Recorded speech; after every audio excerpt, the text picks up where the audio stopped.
All right, and we are live. What is up, YouTube boxing family? It is K right here. I am back with another good live stream for y'all today. And we Yeah, man, it's been a decent weekend of fights. Um, Sorry that I wasn't able to go live yesterday. I had some things going on, but yeah, everything's back on track. I'm back, live and yesterday. yeah, I'm actually pretty excited to talk about the fights. So I'm gonna probably recap on Jose Pedraza and Ramirez, and then Chocolatito, Roman Gonzalez versus Julio Cesar Martinez. And I'll probably talk about the few undercard fights and what do I think about their fighters and but the careers that I think they'll project themselves to go. So yeah, let's talk about it. Let's talk about some of the undercard bouts with Jose Pedraza and Ramirez. Um, I thought some of those fights were a little bit weird. Um, I wasn't so surprised with some of what the fights that they had. I mean, I'll even go with Charlie Sheehy and Johnny Burno. See now, I have nothing against Mister Charlie Sheehy. I think he's a good, decent fighter. He's not like high caliber yet, but just based off of how I see he's moving, he's obviously fighting guys that are not like the best fighters in the lightweight division, and I mean, granted, his last two opponents that he stopped, the first opponent was a 8-7-0 fighter out of Argentina, in which I believe this guy had fought at 147, and then he moved down to fight Charlie at a catch weight, in which I think he came in at he came into that fight at 137 and a half or three quarters, and then Charlie he came in at 134. And then he comes back and gets a split decision win over Mark Salgado. And then, yeah, I mean, I wasn't really so fond of that victory because just by looking at how Charlie fights, he really fights very long and he's like a good fighter. Don't get it twisted. But the thing about Charlie is that he's fighting guys that have, a how should I say, they have like a style disadvantage where he's able to capitalize his shots a lot more smooth. So he's probably fighting low level opposition for now, but how I see him progress in the future, I think Charlie he'll be a mega target for a lot of killers in the lightweight division. That being guys like Keyshawn Davis, I think Keyshawn Davis would smoke him. Um, he definitely can beat a guy like Mark Castro. I think after looking at Mark Castro's, recent fight performance against that one dude, Julio Madera, that just showed to me that Mark Castro, he's fighting low level opposition and he's not testing himself to deeper waters with killers in his division. And hey, what's up, Omega Red? Salute to you. Salute to you. Thank you for coming. But yeah, man, like it just gets me, upset that I see some of these, young up and coming rookies that get overhyped, and these motherfuckers just end up getting exposed by somebody that we don't know, and that just really tells you how low of a fighter they are by fighting low level opposition just to get the hype train, machine basically get, built behind them. But yeah, but for Charlie Sheehy's case, um like something tells me he's going to end up at the same way, but it's going to be in a very slow process. Obviously, people will say to me, well, you can't, just judge him off of two fights. He's only a quote unquote prospect, but for me, I don't give two shits about prospects in boxing. There's no such animal because I don't believe in that. But I do believe that when you get into the when you get into any sport, you are a professional. You come into the sport to, you know, to professionalize yourself with with the best opposition around you. So for me, being a consumer, I want you to be in there with some killers. And I'm not saying put some 30-0 guy against Charlie Sheehy and then Charlie Sheehy gets knocked the fuck out. No, I want you to face guys that are undefeated. Keep facing undefeated guys that have the same record as you, regardless of the style. And then I could actually be like, wow, you know what? He's actually very, very good. But do not try to fool me to say that, oh, well, check out this guy, Charlie Sheehy. He's going to be the next big thing. And then just out of nowhere, he gets stopped or he gets, dropped really bad by some unknown dude that we don't even know about. Maybe some guy in the lightweight division named Jonathan Torres, a 22-year-old Panamanian who's a orthodox fighter that could just come out of the blue and probably knock out Charlie Sheehy. I don't know. But that's what I'm saying. Get these guys tested early so that way they can start developing as a fighter for the world championship level, because once they get in there and face somebody that is higher level that we don't know, he's going to get stopped or he's going to get brutally exposed. And I mean, but the thing is that when a lot of these fighters that come out of the amateurs after being in there for so long that we don't give two shits about gets hyped up for their very first fight or very first couple fights, they end up looking bad in their pro debut. Most of them do. Not all of them, but a good level of them. Granted, I'll even use fighters like, Abraham Nova. Abraham Nova, from what I know, I believe he said that knowing that he had over 200 amateur bouts, he could have went to the Olympics, and I think he did. I think he lost, in the trials, but Abraham Nova could have easily competed for Dominican, Republic or Puerto Rico for the, whatever, Olympic games that he could have been qualified for. But still, when he came into the boxing game and when he was offered that big fight on the PBC on the Heather Hardy versus, I forgot that Italian lady's name, but when he fought on the undercard of that fight, he did good on his PBC debut, and obviously he got dropped by Garriga, but he came back and he dropped him, and he went out there and actually won the fight. But does that mean to say that Abraham Nova's a garbage fighter after that type of performance? No, because he came back and he showed to you why there's levels to this game. But it wasn't because of his amateur level experience. It was because his style was already good enough for the pros, and he had to show it to you of how good of a fighter that he is developing into that stage, compared to guys like Richard Torres that we saw from this past fight weekend. He didn't look the best, but he looked like he was just that type of typical heavyweight puncher that he had great power. He fights like Tommy Morrison, but he's nothing special. Nobody's not going to be looking at him to say, oh man, he's a killer in the heavyweight division and he's going to be the next greatest, thing. But for fighters like that, that's what I don't like. I don't like guys that get overhyped so early and then you put so much pressure on them. And then when it's time for them to step up, they end up getting exposed real bad. But that's how I kind of see it for Charlie Sheehy, because, this is what the political machine that they do for a lot of these, I wouldn't say hopeless fighters, but I'll call them pre-hopeless fighters, or to say, I basically just call them amateur, amateur politicized fighters.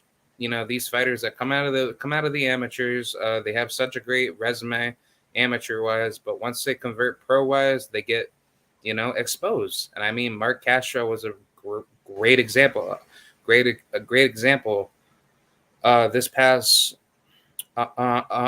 weekend. But yeah, let's talk about Charlie Shee's performance.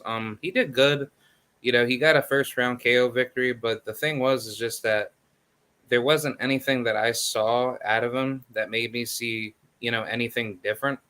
Because from the first fight, he looked a little bit sluggish. He didn't really have that much separation in the fight. And I mean, his opponent, tagged him and actually, pieced him up, a little bit. But he came out there and he did his thing and he knocked him out in 4 rounds. See, now with this opponent, Johnny Bernal, I have no clue who the hell he is, but if we look at his box rec and look at who he's fought, he fought guys with losing records. So you mean to tell me that was a better opponent? Even though he was undefeated, credit to him, but still, like, this is a 19-year-old kid facing a 23-year-old fighter and Charlie, in which, I mean, I'm not saying that age matters, but just by how they cherry pick this type of opponent early in his career, just didn't make any sense, because it's like, they could have easily selected somebody of higher caliber. I wouldn't have minded a Keyshawn Davis. That would have been a good fight. At least if you did that, I would have been like, oh, okay, so Keyshawn Davis versus Charlie Sheehy early in their careers? Let's go. In which I understand that Keyshawn, he already had, like a fight lined up, but don't tell me that a Johnny Bernal was a better opponent. They could have easily found somebody out of the lightweight division that would have given everybody a run for, a run for Charlie's money. So I think Top Rank needs to do a better job with giving Charlie some high-level fights, because you mean to tell me that they couldn't have found anybody out of the 5-0, 6-0 range that had like a good, a good professional pedigree that would have given, a good test to him? Because Keyshawn Davis, even though he's going to fight this 18-1 Esteban Sanchez, that still doesn't mean like Charlie couldn't have came out of his way and said, hey, let me fight Keyshawn. At least that way, that would have been like a good fight, to sell, at least early in their careers. But I'm just, obviously just putting that out there. They could have easily found guys like Miguel Contreras, who just, he recently fought back in March with Hector Tanahara. Yeah, Hector Tanahara this past weekend. And I was very surprised that that actually came out to a draw. I actually got to take a look at that fight.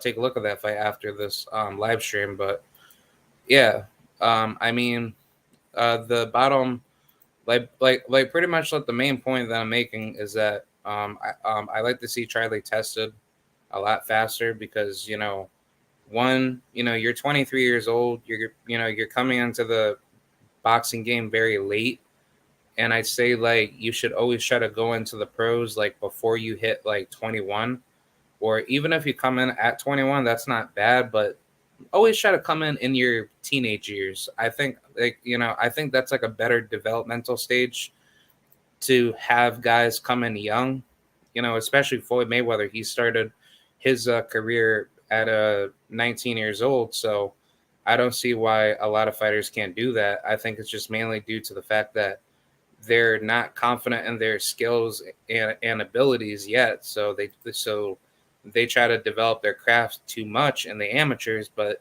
they tend to forget that's not getting you ready for the pros. So, when they come in late, that's when you start seeing all these like deficiencies, out of them. But I wouldn't mind to see Charlie fight a guy like Nick Sullivan. He had a good performance in his last outing. Jabriel Noble, Kevin Montano, Julio Solis, a really good fighter, Puerto Rican fighter that fights out of Tampa, Florida. And I wouldn't mind Jabin Colette. He's a decent fighter. There's plenty of smoke here that I could easily bring out to a lot of people. Jonathan Uribe Hernandez, that's a good fighter. I've heard some decent things about him, but just fight guys that are in your range that have undefeated records and just keep building off of it. So that's pretty much it with Charlie. Nothing special with him, But let's talk about the other fights that were on the card. I wasn't really, impressed with that heavyweight fight, with that Antonio Mirkolas fight. He didn't really surprise me. He had like a really, low level, opponent in front of him. He knocked him out in two, but I don't think he's that good. I think he's just fighting whoever's being put in front of him, and he's just hoping for the best to be hyped up as like the next big heavyweight, great boxing. Because I believe he is Mexican, if I'm not mistaken. But no, he's a good fighter. He's a very long heavyweight fighter, but I wasn't really surprised with his performance. He just looks really predictable. He looks really um, too long, too slow off of his punches. I mean, he has good power. Don't get it twisted. It's just like if you put him in there with like a Steven Torres or somebody with like high IQ boxing ability at a low rookie level, I think Mireles is actually going to be a target for a lot of up and coming heavyweight fighters, especially in the, I say let the top 100 fights, or like I would say let the top 100 percentile of that roster. But I mean, looking at the heavyweight division, it's actually pretty bad. So I don't think the heavyweight division is going to get any better. But just by looking at who's here, I mean, you got guys like Brandon Moore. I've heard some things about him. He's a really, really dangerous fighter. I've heard some really dangerous things about him. He's a southpaw, 6'6", 28 years old. Definitely has plenty of time left, but yeah, fighting a guy like him, I think Brandon Moore would stop him. But I wouldn't mind a fight with Kingsley eBay. Obviously, he didn't look so good with Jared Anderson, but by looking at his recent outings, he hasn't been in the ring since November of this past year, leading into the new year. That was against the very first fight he had was in Mexico. Well, two back-to-back wins in Mexico. It was a 6-rounder against Diego Garcia Cardio. He knocked him out in two. He was 0-2-0. And then his second opponent, Jesus Martinez Torres, who was 23-15-1.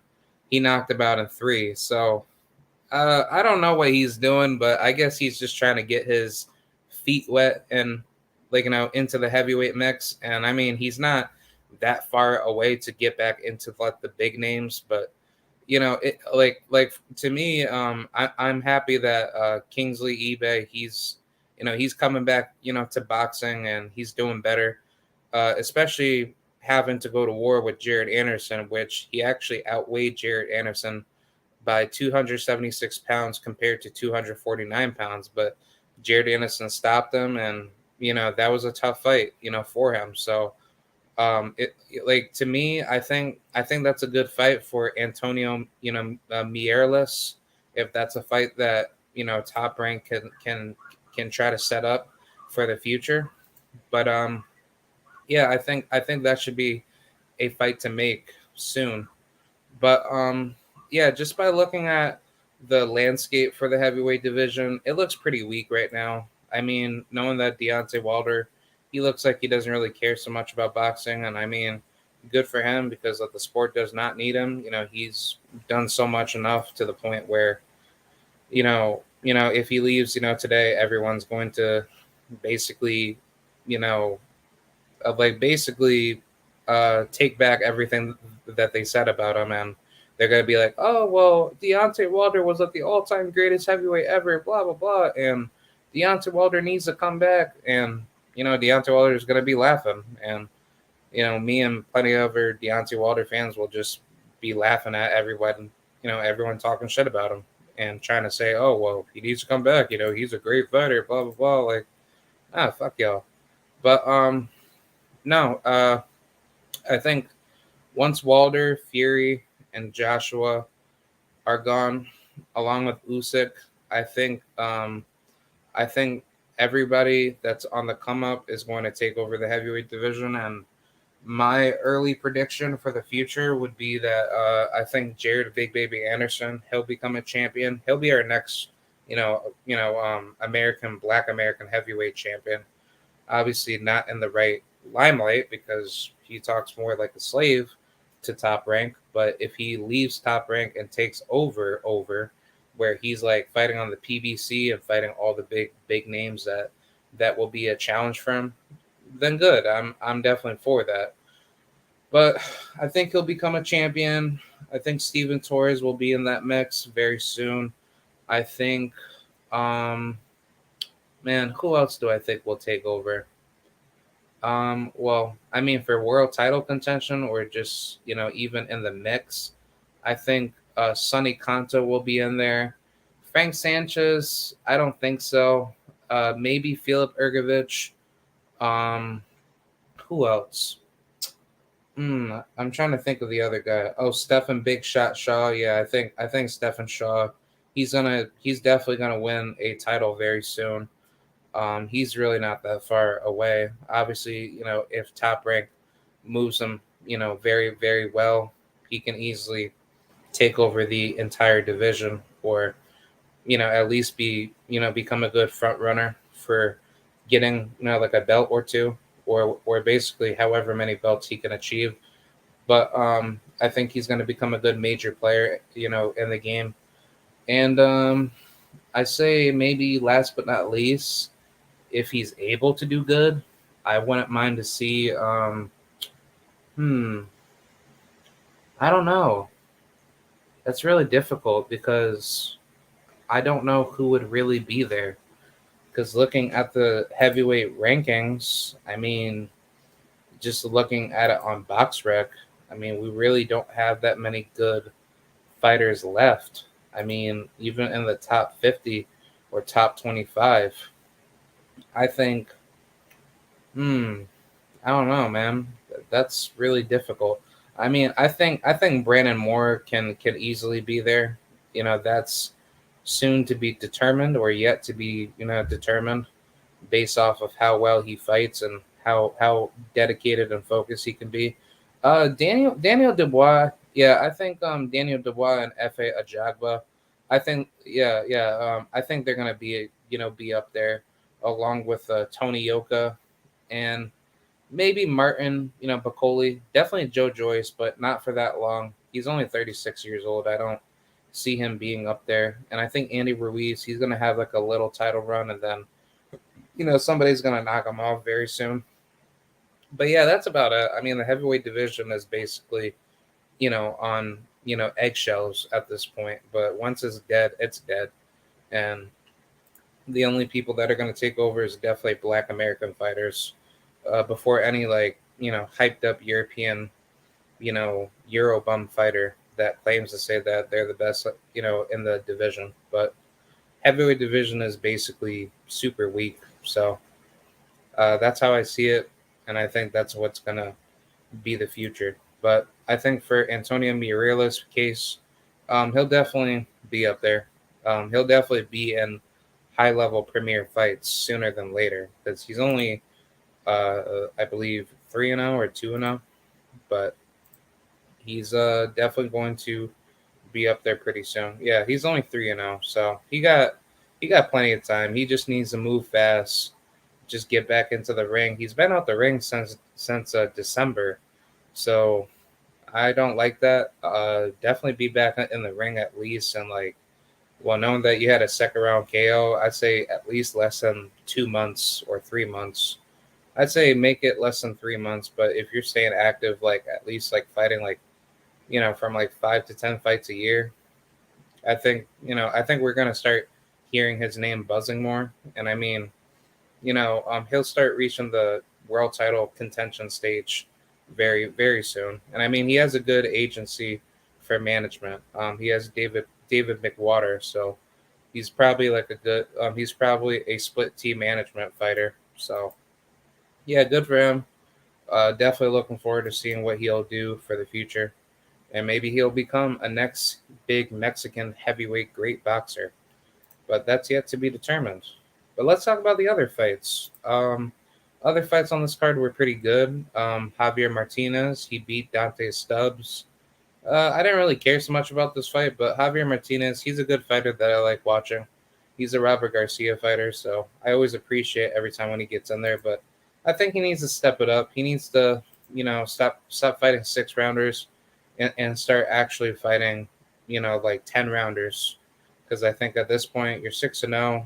You don't have time on your side left, even though that he is 26 and that's still a very long ways to go. But it's like you have way, way better opportunities to start stepping up the competition. And then at least that way you can become a world champion or become a contender very soon. So I think he's gonna be up there. I think he has what the tools necessary to beat any veteran level fighters. Just like the heavyweight division, I think middleweight is very weak right now. So I'd say take the step ups now, so that way you don't have to be waiting, and then some other killers just come up and then they start taking over the middleweight division.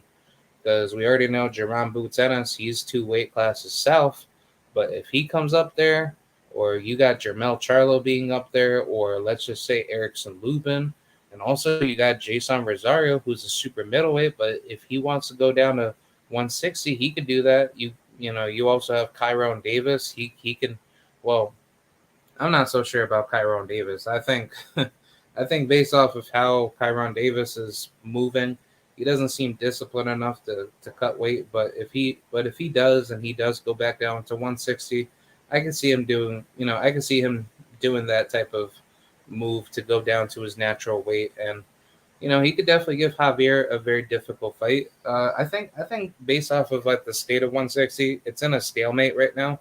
But once it gets hot, it's going to be a really tough division very soon. Same thing with 135. 135 is blazing hot, but the talent is just at a stalemate right now, because once people start fighting each other, it's going to be a really, really difficult gauntlet of really dangerous level opposition. But let's also talk about Mr. Carlos Balderas, because I like watching Carlos. And Carlos, he is on a mean win streak. Yeah, he just had 3 back-to-back wins. That's actually very interesting. Ever since from August 14, 2021, against Fidel Cervantes, and then beating Julio Cortez, that was a good win. And then just recently beating Elio Mesquita, that was a good win. Obviously, these opponents aren't the opponents that we want to see him in there with, but I see what Top Rank is doing. They're just giving him fights so that way he could stay active. And then when his name will be called up by facing higher level opposition, um, I think he'll be there. Like, I think he can give Keyshawn Davis a really difficult fight. I think he's very capable of defeating him, but that's a true 50-50 fight. Other good opponents that I like to see him in there with, maybe Elvis Torres. That would be a good Mexican battle. Um, Obviously Jose Valenzuela, I would say keep that at bay. I'd say wait for that fight to be built. Let Carlos get his skills ready, and I think within the next year or two, he'll fight him. But I say definitely start fighting some higher level profile names. I wouldn't mind a fight with Nestor Bravo. I think Nestor Bravo can give Carlos a really difficult fight, and that will be a true Mexico versus Puerto Rico war.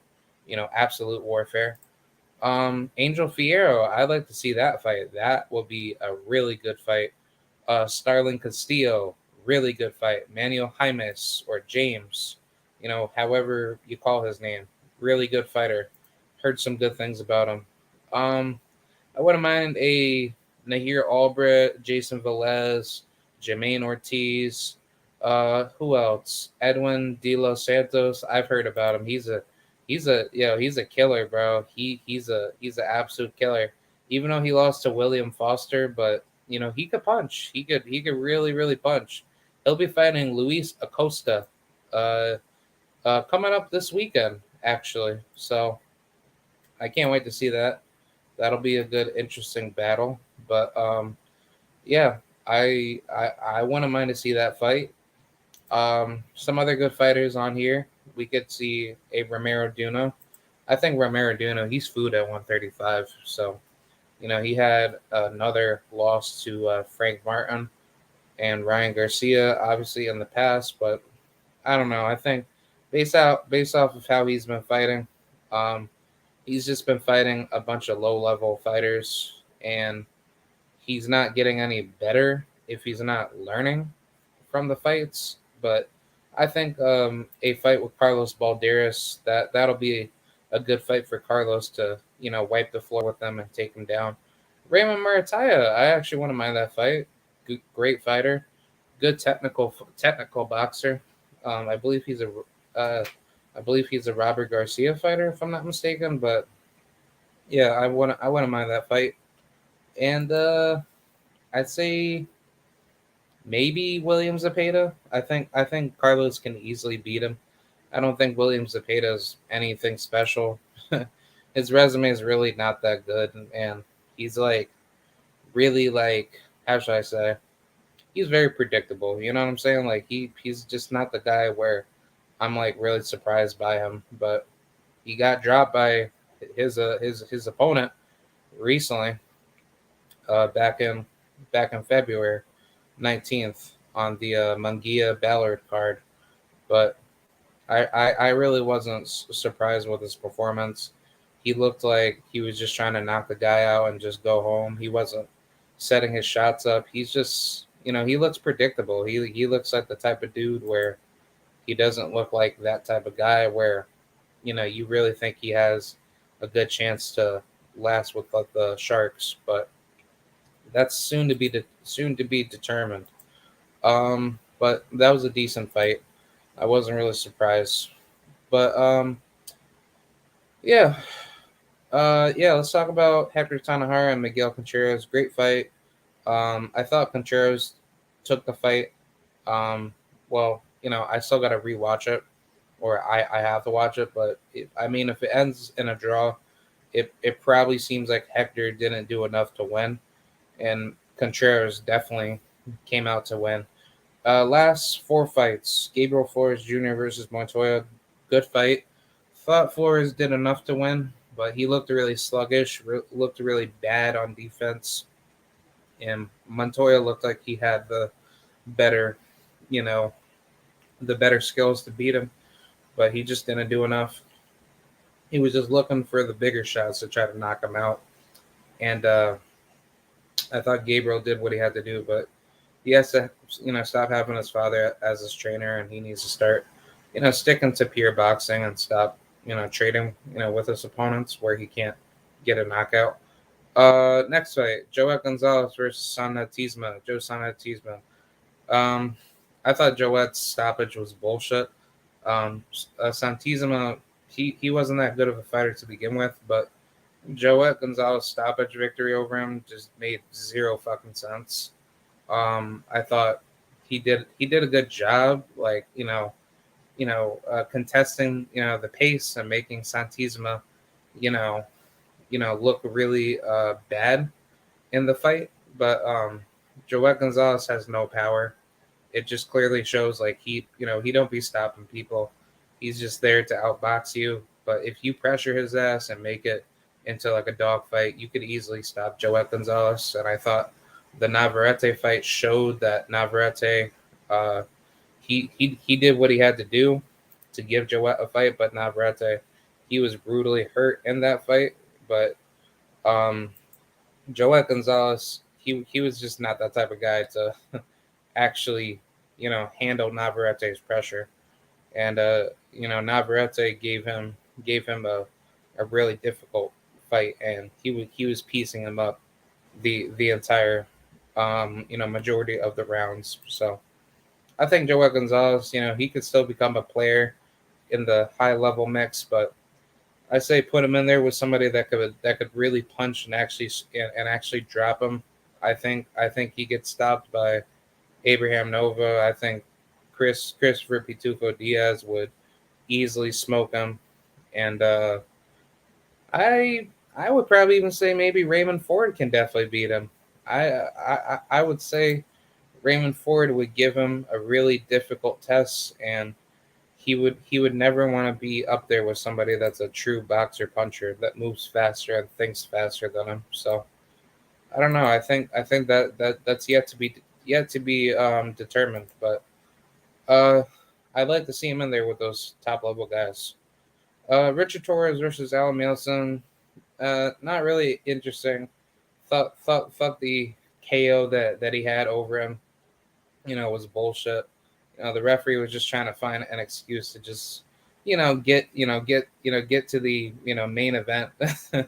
Alan Milson was just absolute dog water, and Richard Torres, he just looked like a Tommy Morrison, just trying to, knock you out and not really have any skills or fundamentals with it because he just, he didn't have, let the drive. He looked like he was a little bit hesitant, but he was trying to just throw wild punches just to get the guy up and out of there. But I think he's just getting better. So, he's a developmental process, and I'd like to see him back in the ring soon, where he's in there with high level heavyweights that are going to, make him think.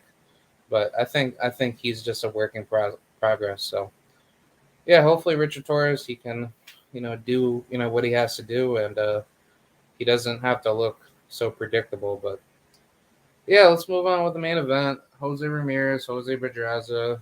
Not a bad fight. I thought this fight was a draw, in my honest opinion, after rewatching it multiple times. And I thought Pedraza, he had the style to beat Jose Ramirez. He could have easily dropped him and stopped him, but I think he just didn't let his hands go. I thought he was just waiting for the counters, and he wasn't thinking more about landing more harder shots. And I thought that was um not a good idea. I thought that was really bad, um, bad, thinking on his behalf, and he should have been more aggressive with his punches, and he definitely would have given a really tougher battle to battling Mr. Jose Ramirez. So I wasn't really so surprised with that. I thought that was like not a good fight to begin with Jose Pedraza and Jose Ramirez. He looked mentally defeated. He looked like Josh Taylor took something away from him, and the fight itself just didn't look so good. I thought Jose, Ramirez just looked like that type of guy where he's just not the same. And I think if he tries to bring that same style to 147 against like a guy like, Rashidi Ellis or maybe Connor Ben, or put him in there with Stanionis or Butaev or anybody that could punch that actually knows how to box, it's like he's, I think he's dog food for, a lot of killers in that division. But that's yet to be determined. I think a good fight he could have at 147 would be maybe like a Mario Barrios. But after that, that's yet to be determined. Do I think he beats a Keith Thurman? No. I think Keith Thurman, like basically destroys him and makes him look really bad. Maybe Rashidi Ellis can definitely stop him, but I don't know. That's going to be very interesting to see what he's going to do. But I think that's going to be yet to be determined, and I'm not really so surprised. But yeah, that's pretty much it on that fight card. Let's speed run this fight card on the Chocolatito versus Martinez. Anthony Herrera, good decent fight. He knocked his opponent out in four. Wasn't really so surprised. He doesn't really interest me that much, but he's a good little fighter. So good decent fight. Sky Nicholson versus Jessica Juarez. I thought Juarez, she had the style to beat her, but she wasn't able to execute her shots the right way, and I think it was just mainly due to her not working the body early game. I thought she could have easily stopped Sky Nicholson. Sky Nicholson doesn't look that interesting to me. She looks like a really scared outside fighter. She doesn't like to take pressure, And the moments where Juarez was actually pressing her and actually pressing Sky looked like she didn't know she didn't know how to deal with that and actually handle that that situation itself. But um, I give credit to Jessica for trying her best, and she definitely tried to do the best she could. But for some weird reason, Sky Nicholson gets a UD over her. I didn't really think that was much of a unanimous decision. I thought, if anything, that was like a draw. But it is what it is. But salute to Jessica. Hopefully, I can get her on the show, and we could chop it up more, so I can help her out. But salute to Sky Nicholson. Hopefully, she can do well. But I think Jessica she'll scale higher over Sky in the future. Mark Castro, terrible fight. Julio Madera came in there with a purpose and he dropped his ass. That was actually really good that he did that. I was actually really happy that he did that. Um, Julio Madera, he's a big ass puncher. He's 23 years old, and this motherfucker, like, even though he doesn't have that many knockouts, but man, that man just hit a really good punch on him, and he just made Mark Castro look stupid. Uh, that was a good fight. I hope Julio he could get more opportunities, but yeah, Mark Castro he ain't that good.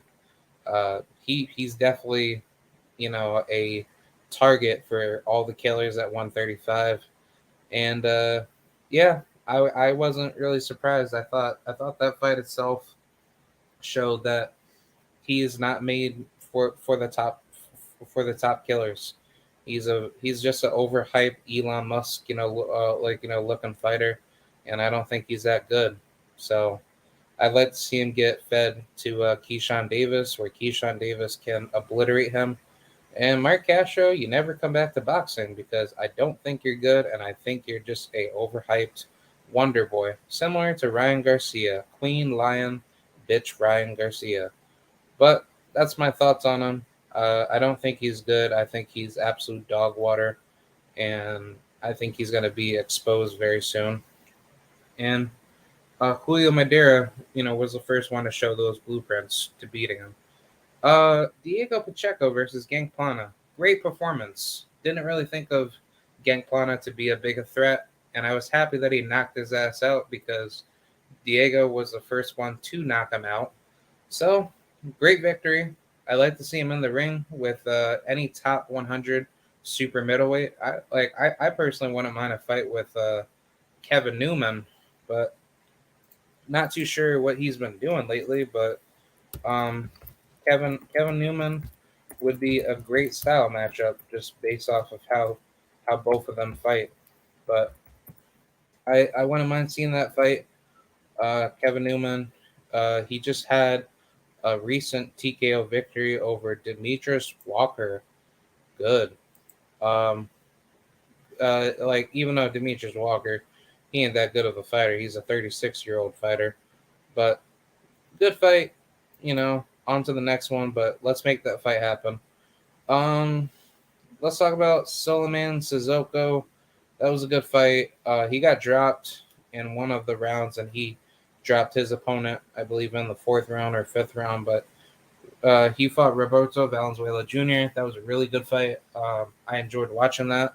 I thought Suzuko did enough to beat him, and I think he's going to be a problem for 154. I think 154 is filled with lions and dragons and sharks, and I like to see him in there with any top 50 or at least top 100 contender. But I think as far as world title contention, he's definitely up there, knowing that he has that WBA Continental belt or Intercontinental that actually increases his stock as a fighter. So good for him. Hope he returns soon and he can get his shot very soon. Let's talk about Mr. Angel Fierro versus Juan Carlos Burgos. I thought Burgos won this fight. I'm not gonna lie. I thought Fierro he got taken to school, and I thought Burgos he came in there with the purpose to give that man a fight, and that was a really really good fight. This guy is basically a gatekeeper, but he's been in there with everybody. He fought Xavier Martinez, Starling Castillo, Hector Tanajara, Devin Haney, Hector Garcias Montes. The list goes on. This guy is like the Mexican Sean Porter. Obviously, he's not Sean Porter entirely, but just by how he's fighting everybody is just very interesting. It just kind of sucks that he's never really been brought to the world title stage, but he's done he's done what he had what he had to do for his career. Um, Obviously he's had world title shots in the past. He lost to Hazumi Hazagawa back in the featherweight division back in 2010, and that was a unanimous decision loss. But he would have been a champion by that time frame, and unfortunately, he wasn't able to get the victory. And sadly, ever since then, he hasn't been getting these high level victories. I mean, granted, he's been in there with a lot of good names, Mikey Garcia, um, just everybody that you could think of. So, I give Juan Carlos Burgos a really really strong resume, and I think he deserves a lot more credit in the lightweight division because he's a good fighter. He has a heart of a lion. He has never been stopped. But every single loss that you see on his record pretty much shows that you have to go to war with him just to beat him. So credit to him. I thought he won this fight. I didn't think Angel Fierro won shit, and I don't think Angel Fierro is that good.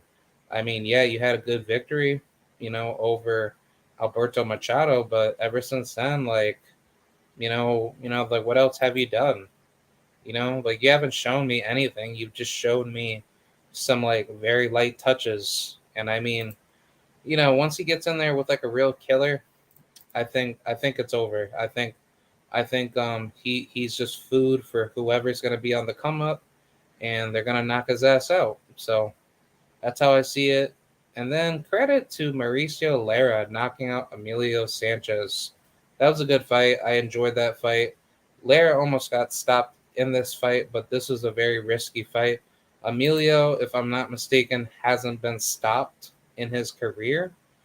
So that's a huge plus. I mean, this was a good rival. Well, this fight made it seem like it was a rivalry, but it really wasn't. But just by looking at how this fight was built within the fans, coming to that fight, uh, that was a good victory for Mauricio Lara. Um, Emilio has only been stopped twice now. He got stopped by Eugene Lagos.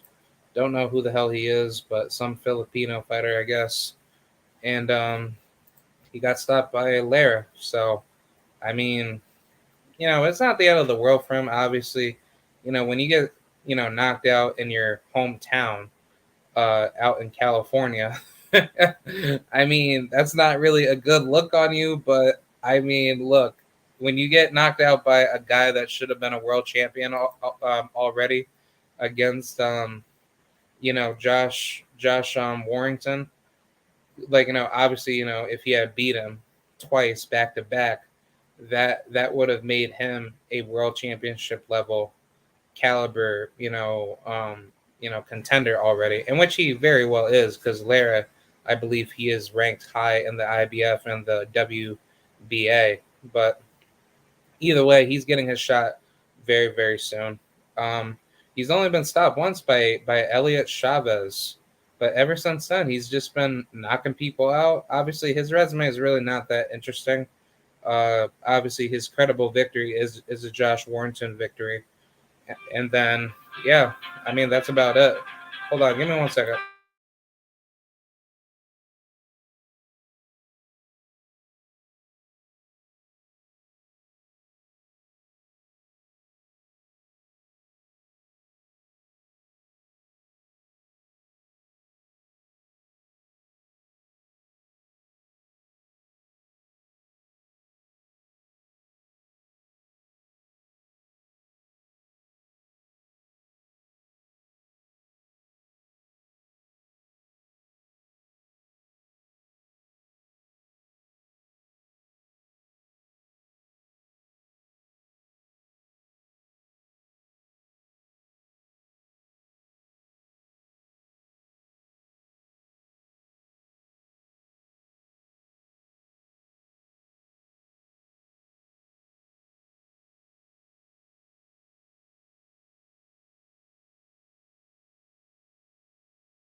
All right, I'm back.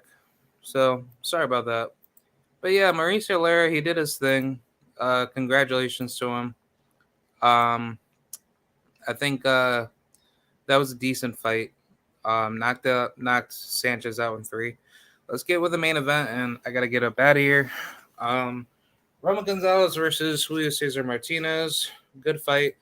I enjoyed watching it. Didn't really think Julio Cesar Martinez did enough to win in the first place. Um, Gonzalez did what he had to do, and made Martinez, misland a lot of his punches, and the fight just made itself look really, how should I say, very one-sided. And I thought Chocolatito did his thing. So congratulations to him.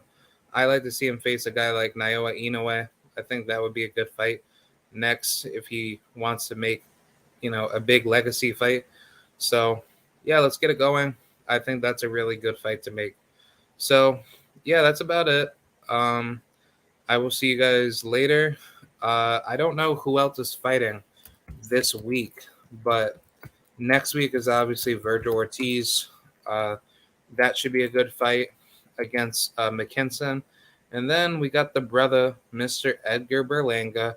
Oh yeah, actually, this weekend we have Lee Wood versus Michael Conlon. I'm not really so surprised about that fight. I think that's gonna be such a boring ass fight, but uh, that should be a decent fight. I don't know, man. I mean, like we're supposed to have some Showtime card. This is I don't know who the fuck is fighting on this Showtime card. This is on Friday, 10 p.m., 8 rounds. Hold on. Who the hell is fighting? Aunt Ardiel Holmes. Hold on. Let me take a look at this because Showtime Showtime does not be showing these fights properly. But Ardiel Holmes, he's 11-0, 27 years old. Uh yeah, he's actually facing Vernon Brown. Okay. Who the fuck? Oh yeah. I know Vernon Brown. He's that black guy that got his ass beat by, well, he was beating the crap out of Jamonte Clark. So yeah, not like not a bad fight. I'm okay with it. So yeah, I'll be tuning in for that. Luis Acosta, he's actually on this card. I haven't seen so many fights of him, but I'm definitely gonna be looking forward to seeing what he can do. So yeah, let's get it going, man. So I think that's about it. And yeah, man, I will give you guys more updates with what's gonna go on. And yeah, I appreciate you guys, stopping by. Obviously, I always come out here just to say what I need to say, and I just pop on off. So yeah, that's gonna be interesting. Oh, also, Luis Acosta, he'll be fighting Edwin De Los Santos that just lost to William Foster the third. So yeah, man, I can't wait for this shit, man. So it's gonna be a decent weekend of boxing, but yeah, that's about it, man. This shit's only 4 fights, so it's really nothing special. Like we don't really have that many, good fighters, coming up. So I mean, next weekend for the Berlanga Steve Rolls fight, that should be a good fight. And then coming my birthday, we got Amanda Serrano. Then obviously we got stupid Tyson Fury and Dillian White. I'll probably tune in for that just to see Dillian White get smashed. Triple G. Oh, and don't forget EJ versus Ugas on April 16th. And then I think, yep, on the week of my birthday, yeah, that's gonna be a lit card, man. So yeah, just gotta grind out this hard month of March because March will be decent. But yeah, man, I can't wait, man. So all right, I will see you guys later, and salute to the mighty LDBC. Peace, and I'm out. Thank you.